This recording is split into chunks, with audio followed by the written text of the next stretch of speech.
shahar ichida 2 1 sotuv xonalari ko'p, narxi yaxshi bo'lgan bitta xonadonni ko'rsam. Qaranglar, letniy kuxnya, hovlisini ko'ryapsan, zeleный zona, bitta mashina bemalol sig'adi. Mana bu yerda birinchi spalnya bo'ladi. Ko'rishingiz mumkin. Ichida общий sanuzel vannayalari bor.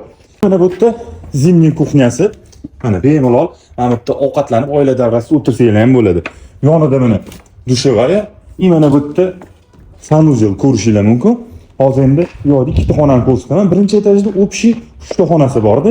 Mana endi mehmonxona. Qaranglar, remontlariga 2 yil bo'lgan. Olmazor tumanida joylashgan xonadonimiz Jomiy bozorgacha bir 2-3 minutlik yo'l. Mana endi 3-xonasi ko'rishingiz mumkin. Hozir sizlarga ko'chani ham ko'rsatib ketaman. Mana qaranglar. Ko'chasi tupikda joylashgan.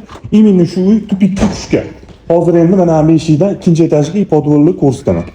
Qaranglar, bu yerdan podvalga tushib ketilinadi. Целый katta podval, ikkinchi etajga chiqamiz. Ikkinchi etajga chiqqanimizda qaranglar, mana bu yerda xonasi bor, ichida sanuzel vannayalari bor.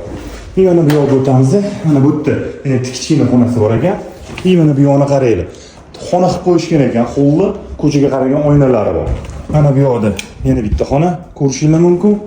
Mana bu yerda sanuzel vannaya и yana bitta xona. Qaranglar. Ikkita oila uchun в принципе normalniy. Ushbu xonadonni $155 ming baholaymiz. Yana ozgina ustida savdolashadigan joylari bor.